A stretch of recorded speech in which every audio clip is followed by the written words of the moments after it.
Sri Prahlad Singh Patel, Honorable Minister of State for Tourism and Culture, Government of India, Mr.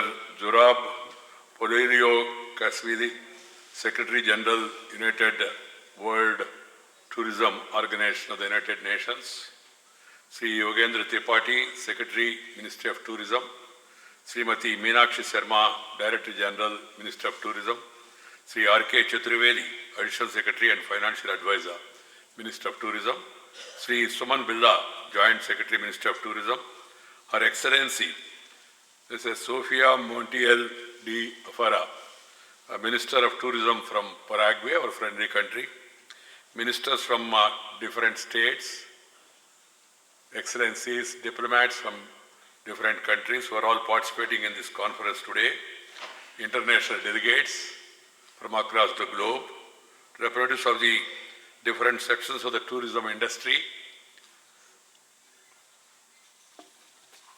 my dear brothers and sisters, I am delighted to be here with the delegates from the global tourism industry on the occasion of World Tourism Day 2019.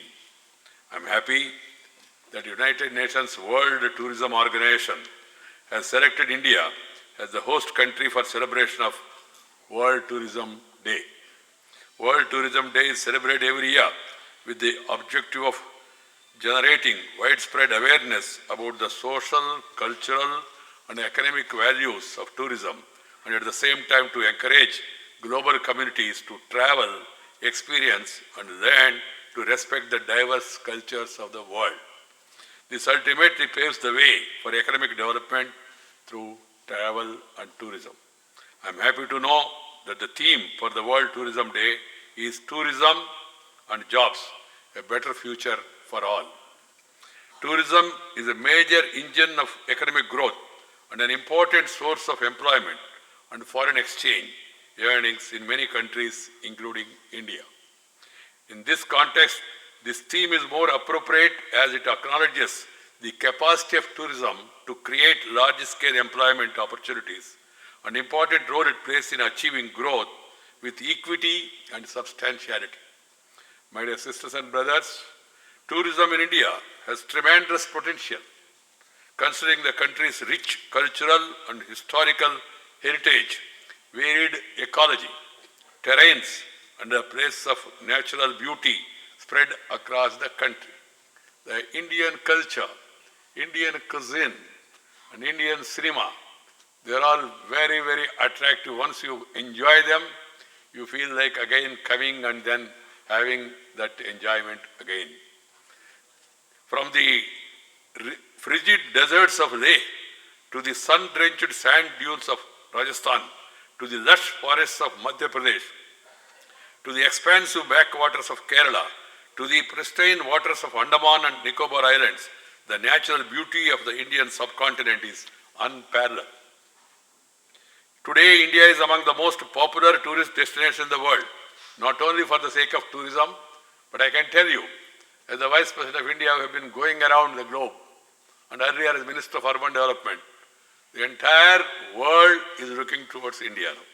They are very much impressed by Indian culture, Indian heritage, India's love for peace, progress, and also India's value systems, and latest being India's economic growth. So the world is focusing its attention on India, and you are seeing how much interest the different countries are showing in India. It's very apt that the United Nations Travel Organization has chosen India as the destination for this year's conference. In travel, tradition starts with the pre-Vedic Indus Valley civilization, which witnessed visits of people of different centers of human settlement for the purpose of social integration, trade, and learning. All of you are aware, ours is 5,000 years of civilization. As such, tourism in India has a very old history. The essence of Vedic, Islamic, and Western cultures are all blended in Indian civilization. Development of traditional industries, trading routes, and flourishing trade created another stream of travelers in India. During the 8th and 9th centuries, the great Indian philosophers, also known as the architect of pilgrimage tourism in India, Shankaracharya, encouraged domestic pilgrimage. This trend of travel within the country continues to this day. Indeed, domestic tourism has become an important contributor to the tourism sector in India. There has been a compounded annual growth rate, CAGR, of 13.11% in domestic tourist visit in all states from 1991 to 2018. My dear sisters and brothers, it is heartening to know that a total of 1.4 billion tourists traveled across the world, generating $1.7 trillion in worldwide exports in 2018, marking a sustained growth in international tourism for the 9th consecutive year. Tourism provides 10% of income across the globe and creates varied employment opportunities. Tourism goes where other sectors often do not. Take a tiny island nation like Maldives or a landlocked Himalayan kingdom like Bhutan, tourism generates revenue and provides jobs and opportunities. In both developed and less developed economies, travel and tourism also typically employ a far higher proportion of women than other sectors. Not only are more women employed in tourism, they have more opportunity for advancement. The growth of global tourism can be attributed to several factors, including the removal of barriers to global mobility, increased accessibility, as well as desire in large number of people to travel and experience the diverse cultures and lifestyle of countries across the globe. Tourism in India has been experiencing a strong period of growth driven by the bourgeoising Indian middle class, growth in high-spending foreign tourists, and coordinated government campaigns to promote the incredible India as a multifaceted tourism destination. The Indian tourism industry has in fact emerged as one of the key drivers of growth among the service sectors in India. India is now the 7th largest tourist economy in the world and is among the top 3 destinations in the world for medical tourism. Patients from various parts of the country, they're all now looking to India because here the medical treatment is one, comfortable, credible, second is affordable. I think I remember when I was there in Africa, there was a news that day evening paper's front page that the popular singer, artist of that country is being airlifted to India for treatment. This is the growth story in the medical sector in India. India has been placed at 34th position out of 140 economies in the World Economic Forum's World Travel and Tourism Competitive Rank in 2019. It accounts for majority of South Asia's travel and tourism GDP and remains as the sub-region's most competitive travel and tourism economy. The government has also taken several decisive steps to make the countries accessible and safe to travelers. The visa regime has been greatly liberalized and stimulate business and investment along with tourism. We now extended visa facility to tourists for more than 180 countries. India has also greatly improved its business environment in ease of doing business, overall travel and tourism policy, and enabling conditions, infrastructure, information and communication technology. Earlier people used to complain about red tape. No more red tape. It is now red carpet. Welcome to whoever want to come and invest in India. Ease of doing business, ease of approvals, ease of living. These are the much talked programs of the government. We are all focusing on the augmentation and upgradation of the tourism infrastructure budget. In 2019, envisions the development of 17 iconic tourist sites as world-class tourist centers to improve the flow of domestic and foreign tourists. While the central and state governments are doing their bit to develop tourist spots and promote tourism, I would like to suggest to the corporate sector to supplement the efforts of the government. And I compliment the government for introducing schemes such as Swadesh Darshan, National Mission for Pilgrimage, reservation and spiritual augmentation drive, Prasad, and also Railway Ministry for launching special pilgrimage packages. The recent decision to reduce the goods and service tax on hospitality sector is also a positive step to encourage tourism in India. I feel that as suggested by the Prime Minister, Sri Narendra Bhai Modi, people, especially the youth, must visit at least 15 tourist destinations within India by 2022 to give a boost to domestic tourism. Youngsters, especially students of our country, must undertake Bharat Darshan to learn about various facets of Indian culture, heritage, languages, and cuisine, and enhance their understanding of the unique cultural mosaic of the country. We have more than 760 languages. We have more than 28 states and number of union territories. We have beautiful spots across the country, and there are different ways of living. Culture, traditions, and cuisines. Indian food is now becoming internationally famous. Each state, and within the state, each region has something special to offer. Recently, I have been to Baltic states, countries, the president of the country was telling me that we are all very much impressed. I said, what are the reasons? They said 3 things, sir. One is culture, second is the cuisine, and third is the cinema. This is what he has told me. These are all now attracting people from across the globe. India is also emerging as a large source market for travel and tourism, with countries taking various steps to attract the Indian tourists. This two-way movement of tourists is to find and from the country is bound to be of mutual benefit to all. My dear sisters and brothers, tourism is a key enabler of people-to-people contact. Tourism helps winning hearts and minds. Tourism teaches us many lessons.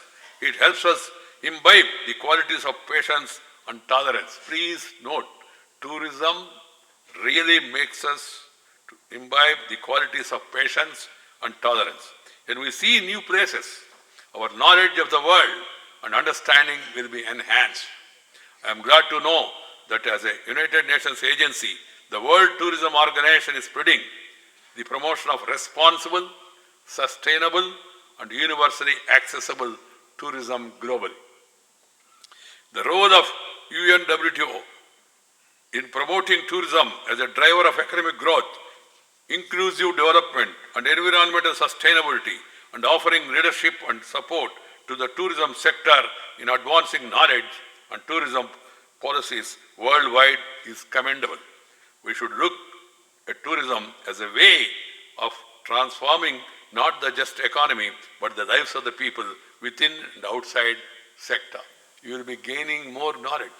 You will be coming to know of the successful developmental stories of different countries. Because once you go out and once you go around, you will be exposed to different situations, different atmospheres, different developments, and different cultures, different ways of living. All these things are the advantages of tourism. Tourism enhances your knowledge. Tourism enhances your understanding. And more than anything else, tourism makes you happy. What is required now, not only simple economic prosperity and economic growth, what is required is happiness. And tourism is one sector. Tourism brings you happiness in life. I can tell you, with my own experience, I have been a lifelong traveler, both earlier as a political activist, now even as a vice president, in between as a minister. I have traveled across the globe and traveled intensively within India. Whenever you go to a new place, whenever you find something new, whenever you meet people, whenever you see different traditions and all, you feel really happy. This is one biggest contribution the tourism sector makes to the lives of the people of the globe. So, the transformation for us is not only about growth in tourist arrivals, growth of GDP, growth of investment and trade, and growth of jobs within the existing industry framework. The idea of transformation goes much beyond. It is about creating opportunities through tourism for each and every individual to play a direct role and partake in the benefits that are accrued through tourism. Such a transformation should enable the local communities to actively, meaningfully playing a leadership role in industry development and influence the directions of the growth. Even as we prepare for large number of tourists, stronger demands and higher sales turnover, we should remain mindful of the challenges ahead. There is a need to keep in mind the aspect of ethics in travel. This is very important. Ethics in travel. Tourism should benefit people and the environment in different destinations. It should offer better income to families living in the area by sourcing products and services locally. It should serve as a tool for the empowerment of the local communities. I congratulate the United Nations the Travel Organization for adopting the first ever Convention on Tourism Ethics this month during its 23rd General Assembly, thereby bringing the World Travel Organization in line with the wider United Nations systems. For the Indian tourism industry, my advice is to continuously strive for service excellence. Service excellence, an important measure of productivity in the tourism industry. We must also place greater emphasis on conservation and sustainability as we promote tourism. Large number of tourists are also result in enormous volumes of water and energy usage as well as waste creation and pollution. The service providers as well as the tourists must be mindful of their ecological footprint and must adopt a much more judicious approach to consumption of resources so that future generations also have the opportunity to avail of all the benefits of tourism. For that, we must have a long-term vision and a robust roadmap for development of our tourism sector and in an eco-friendly manner so that it's sustainable in the long run. The government's move to ban single-use plastics can go a long way in curbing pollution, and it is a right step in this direction. We must also make full use of our tremendous medical tourism potential. India is home to unique ancient systems of healing and wellness such as Ayurveda. We must leverage this ancient wisdom to attract more tourists who seek holistic wellness. Ayurveda, yoga, they are all now catching worldwide attention and appreciation. I am happy to see a partnership between the government and tourism sector that is focusing on improving skills, increasing the quality and the quantity of jobs available and boosting entrepreneurship in the industry. In India, there are many places. During the course of our discussions, you will be able to know. But we have the tallest statue of unity in our country, world's tallest statue of unity, of a man who is the unifier of India, Sardar Vallabhbhai Patel. That is the tallest statue in the world, and now it's attracting huge number of tourists from across the country and also from outside. The government is committed to promoting culture and tourism to enable Indians to derive the maximum benefits from tourism. I commend the commitment and passion of tourism industry stakeholders. The idea of Atithi Devo Bhava, that is considering your guest as next to God. That is our philosophy. Share and care is the core of Indian philosophy. We treat the entire globe as one family. Vasudhaiva Kutumbakam. Sarve Jana Sukhino Bhavantu. That is the need of the message of peace, the message of progress, the message of harmony among various people. That is very, very important. And through our tourism industry, coupled with culture, we must convey this message and impress upon the world community and tourists whoever comes to India that we must all live in peace, live in harmony. Because peace is the prerequisite for progress. If you have tension, you cannot have attention. Keeping that in mind, we must all try to promote peace in the society. And then we must also try to know each other's experiences to better the living condition of people. Let us keep our commitment to this lofty ideal and open our nation to the world and welcome travelers from all over the globe to incredible India. I would like to extend my heartiest congratulations to all the award winners and wish all of you a rewarding journey ahead as you take the tourism industry to greater heights through your outstanding service and excellence. I am happy today I have been able to come here to attend this program, meet and greet all the delegates who are all participating in this World Tourism Day. I convey my best wishes to all of you. Thank you very much. Namaskar. Jai Hind. Thank you, Honorable Vice President, sir, for inspiring everyone with your message.